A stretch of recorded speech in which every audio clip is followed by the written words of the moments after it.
everybody. Welcome back to Aidos Boxing. We back with another one. We're gonna do another post-fight recap. David Morrell versus Aidos Yerbossynuly. Shit, this is a dominating performance, man. It was crazy. We're gonna touch on the fights on this undercard. Good performance by David Morrell. He picked up the 12th round stoppage, but we're gonna get into it and just cover all the bases. Before I do that, I want to salute everybody coming through the building. Make sure you guys hit the like button, subscribe. Feel free to drop a comment. Definitely in the chat, the comment section, all that good shit. Feel free to follow me on my social media. It's scrolling across the bottom. Twitter at OverJ, Instagram Aidos Boxing. It's all good. So we're gonna get to it. So they had start with the prelim. So they had the prelim show on the Showtime YouTube channel. You know what I'm saying? So it was pretty decent action. It started off with a rematch with Kent Cruz versus Gokakaya. I mean, this fight pretty much went like the first fight. I thought Gokakaya won the first fight, and I thought he edged out the second fight. They scored a split decision draw. You know what I'm saying? It wasn't like the most entertaining fight, but I thought Ken Cruz was doing well with his counter punching and stuff. I just feel like Gokakaya kind of outworked him in the fight. You know what I'm saying? Same as the first fight. So, you know what I'm saying? These guys fought, 20 rounds? Actually, I think it's 18 rounds together. I think the first fight was 10 rounds, I believe. But they fought two fights, they went to a draw. Like, ain't no need to see a third fight. These guys can move on. You know what I'm saying? Campaign at 140 pounds and do some other stuff. But, these guys, I think every time they fight, if they do fight again, it's going to be like this. You know what I'm saying? It's just a real competitive fight. The second fight of the prelims, we had Julian J. Rock Williams versus Orlando Mancida.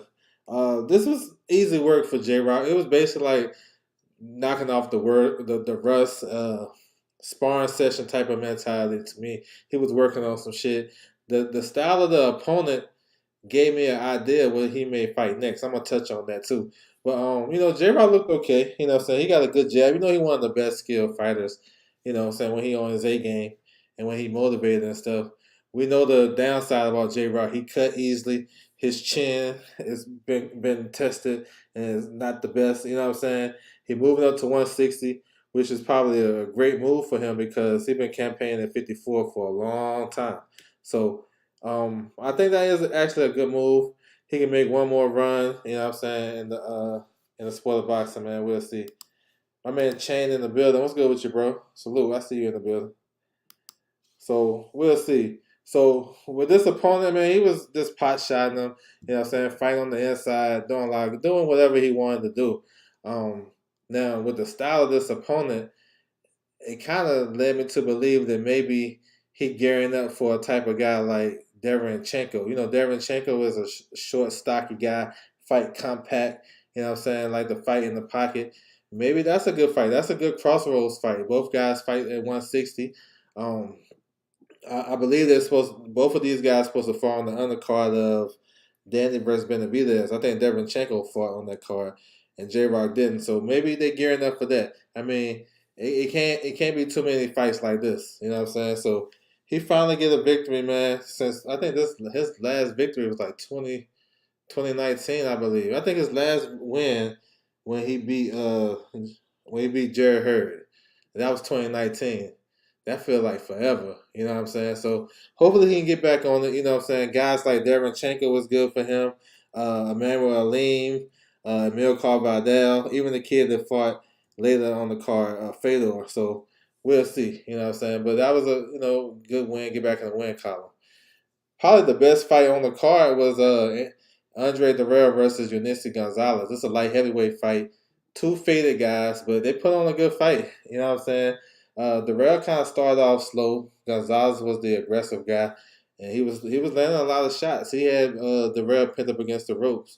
I think the tide probably changed around like the fourth round when Darrell was starting to use the ring a little bit, and then he started to pot shot and land some big shots on Gonzalez. Kind of buzzed him a couple times throughout the fight, and he just had I think his fast hands was the difference in this fight. You know what I'm saying? He ended up hurting Gonzalez late in the fight in the ninth round. The referee did something I ain't never seen before. He gave the guy a standing 8 count after the round was over. So I don't even know how they even scored that round because I ain't never seen it before. So he came back out in the 10th round, and then Darrell finished him off. I thought that was a good stoppage, actually. Because Gonzalez is one of those guys, he ain't going to go down. He didn't go down against Zerto. You know what I'm saying? He just get beat up along the road. So we ain't trying to see nothing crazy. So I thought it was a good stoppage. You know what I'm saying? My man was hurt after the 9th round. So we'll see what's next for Andre Darrell. I mean, he don't have, if we stay on the side of the street type of shit. There's not a lot of work at 175 on that side of the street. You know what I'm saying? The only one I can think of is Marcus Brown, which I think would be a good competitive fight as well. Two skilled guys, southpaws fighting. I think that probably the most realistic fight. Maybe they can find somebody else that inherited and stuff like that. But I'm guessing that sounds like a good fight to me. You know what I'm saying? Just looking at the landscape of PBC and what they have at 175. Now, in the world title picture now, I mean, maybe he can get a fight with Joshua Bawaxi. He'll have to go overseas and get a fight like that. Callum Smith, those guys, he's going to have to travel for that. And I don't know if that's what he's trying to do in this stage of his career. But we'll see, though, man. That was a decent performance by Andre Darrell. You know what I'm saying? He showed he still got some pop on his punches, and you know what I'm saying? It was a pretty entertaining fight as well. So we're going to move on to the main portion of the card. So they had 3 fights on the card. We're going to break them down and touch on them. You know what I'm saying? It was a pretty decent night of boxing. You know what I'm saying? Starting with the first fight.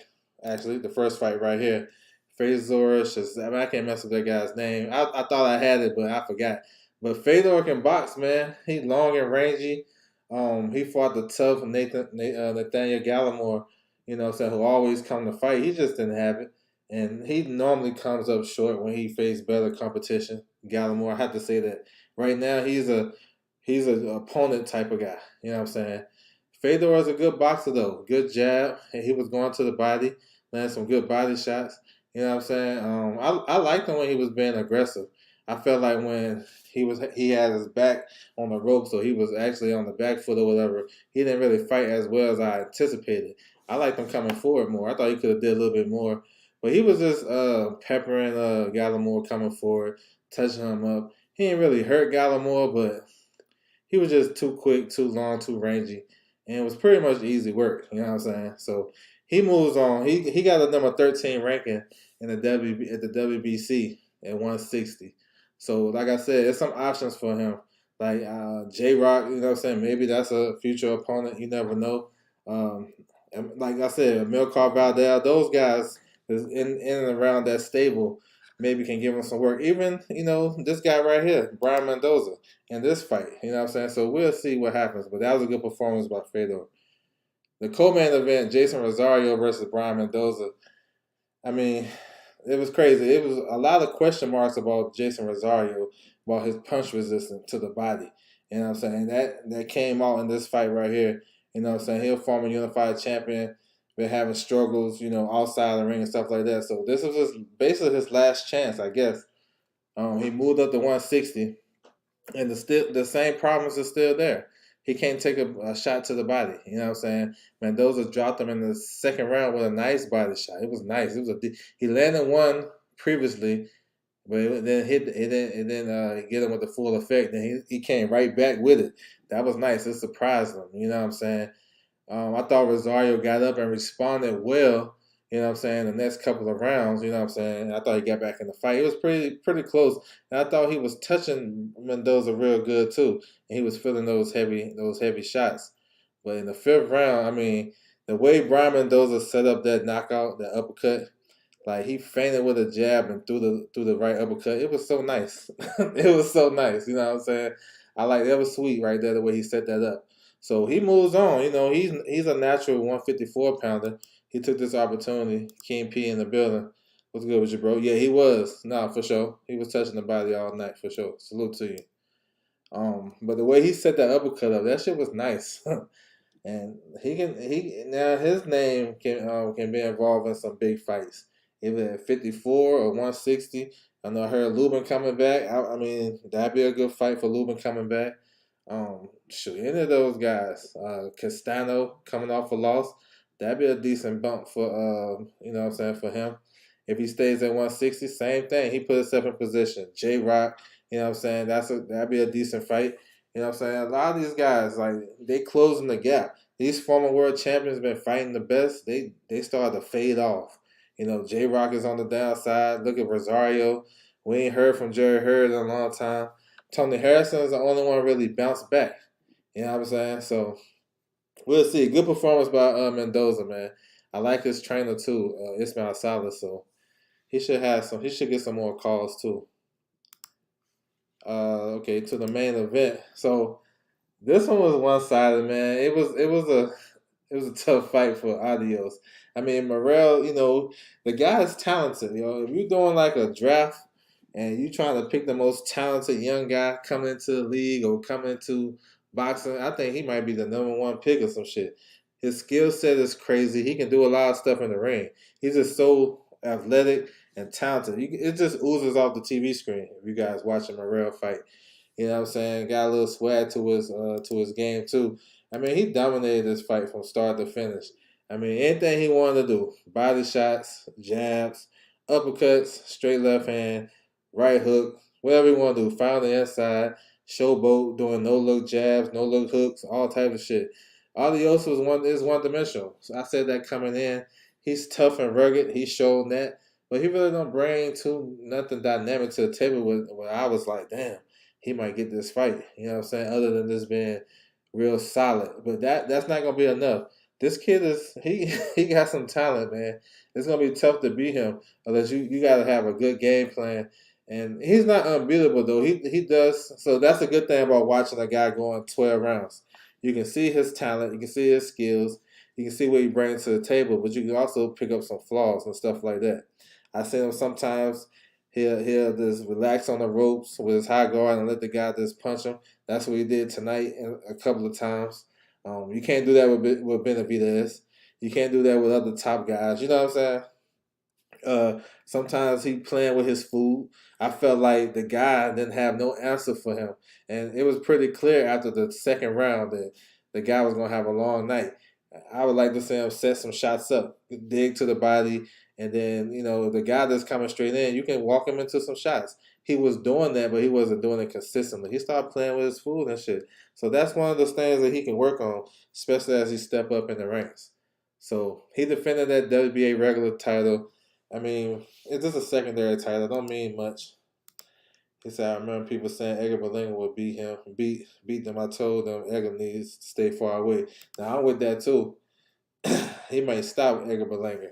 Like, honestly, I don't think as many people in 168 that's beating him. I mean, you gotta say Benavidez and Plant, maybe the only two. I mean, Canelo as well, but I don't know about those guys. He's super talented. He's more talented than all those guys. But I mean, what you can take away from this, it was good rounds for him. He faced a tough guy, so he showed that his power carry. He dropped him twice in the 12th round and finished it off. So he closed the show. But I thought he could have got the buddy up out of there earlier, honestly. But he did what he had to do. So really, no real crazy critique. You know what I'm saying? I want to see what's next for him. Hopefully he can get back in the ring first quarter. You know what I'm saying? He had 2 fights this year. He fought in June and October, so that's pretty good. I like the combination with him and Ronnie Shields. You know what I'm saying? He can fight, man. This kid can fight. You can tell, he can be a real dominant champion. You know what I'm saying? He's still. I don't know how much experience he needs now. I think he ready for those guys. Benavidez and Plant to get the winner of that. That's a good fight coming up. So we need that in the sport of boxing. So maybe he'll get the winner. Maybe he'll go do something else. He probably. I just want to see what he gonna do next. So I'm gonna take a little snapshot at. I'm gonna take a snapshot at the WBA rankings real quick. This will show y'all what I'll be looking at and what can be next for a guy like David Morrell, who's really on the outside looking in. He's not gonna get the Canelo fight. He's not gonna get David or Plant next. I'm not sure if he'll get a guy like Andre Darrell coming off a highlight reel knockout loss. That's not smart business move by an older fighter fighting a young, hungry guy. So I'm gonna take a look at these rankings. Victory Vince in the building. Let's go with you, bro. Salute.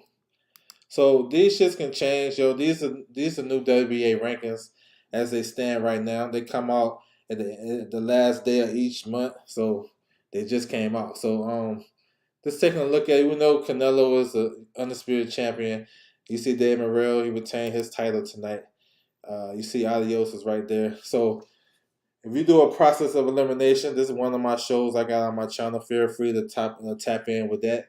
Tap into the playlist where I go through I do my matchmaking thing, put my matchmaking hat on, and try to predict some of these fights. But if you look at it, man, some of these guys are unavailable. You know, Caleb Plant got the rail. Eric Bayenza, he fights in Canada. You know what I'm saying? I think he signed a co-promotional deal with Top Rank, so they might got something for him. Got Rocky Fielding, McCorry. These guys are former MTK Global guys. Can they travel to the U.S.? So, you know, Anthony Durrell, like, I doubt it. Berlinga, they're not sending Berlinga to fight no Dave Morrell. Y'all already know that. He'll probably come back in February.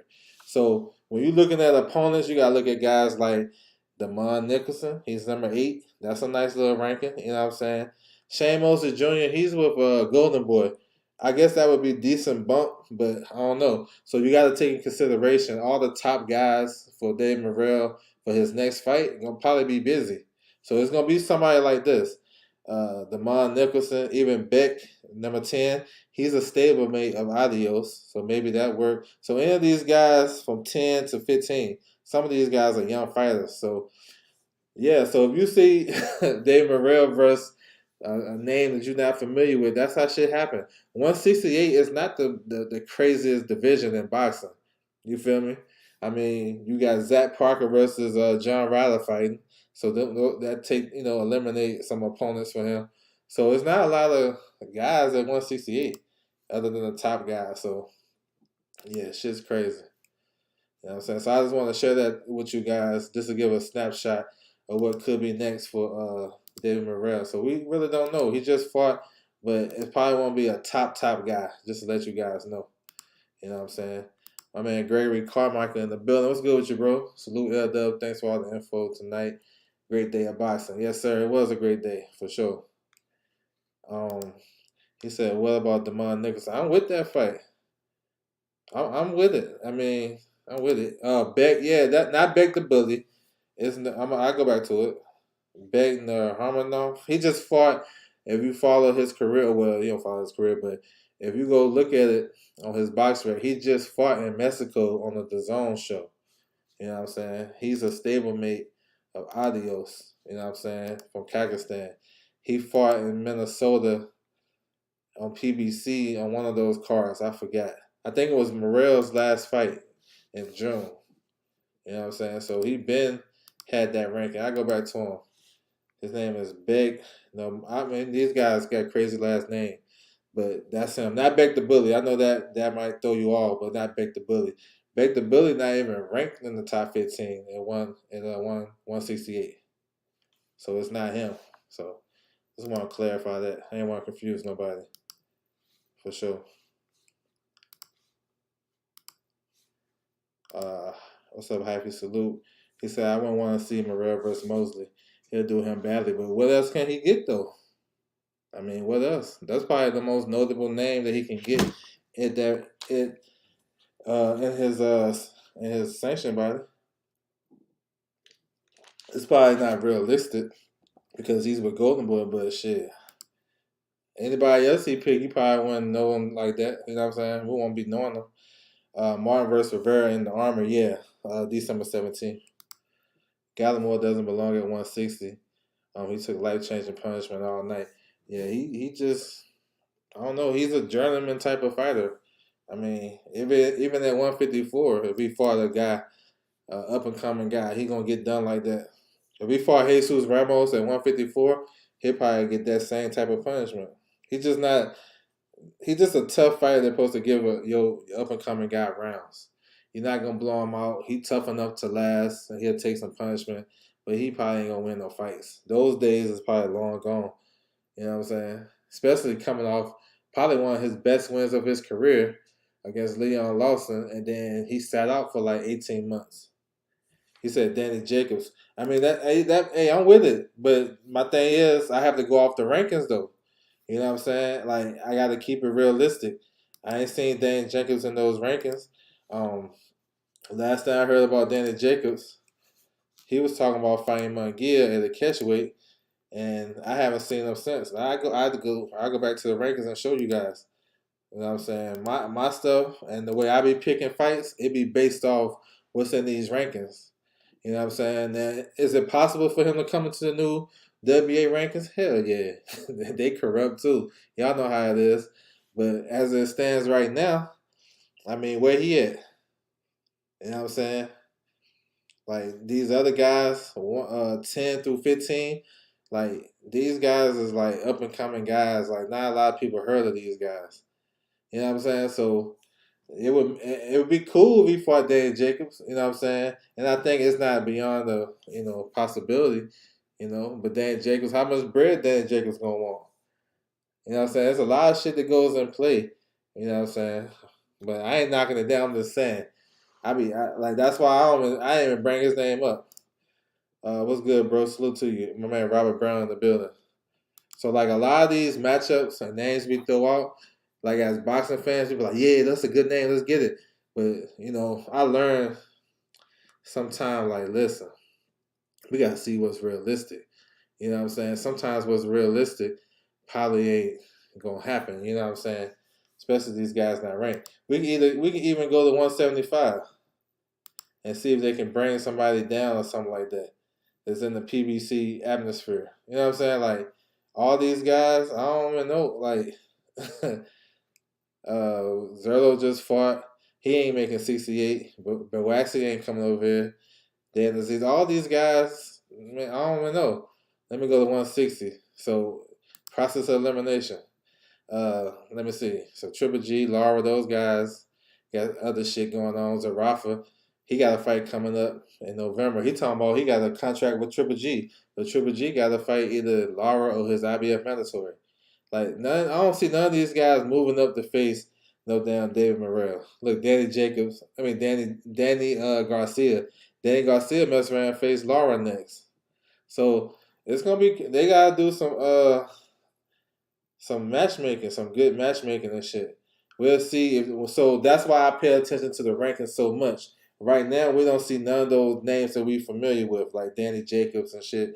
Not even like a guy like Jesse Hart would make a good fight with David Morrell. He's not in these rankings, but if we see him next month jump into the new rankings, we may have something. You know what I'm saying? A guy like Damon Nicholson, he may make sense for David Morrell, especially while he wait for the winner between Caleb Plant and Benavidez. So that's how I be doing my shit though. It ain't a perfect science, but it should be working for me though, for sure. So yeah, man. So it was like I said, my man came in with a super chat. I appreciate that. He said it was a good night of boxing, man. It was for sure, all the way down with Bivol and Ramirez. That card, Chantel Cameron versus Jessica McCaskill. So it was a good day all along, all down the line with Showtime and everything. So that's what's up, man. But I'm about to close it out. I want to salute everybody coming through the building. I appreciate it. If you guys need to hit me up behind the scenes, feel free to do so on my social media. Twitter at OverJ, Instagram Aidos Boxing. I appreciate you guys coming through. That's my time, and I'm out.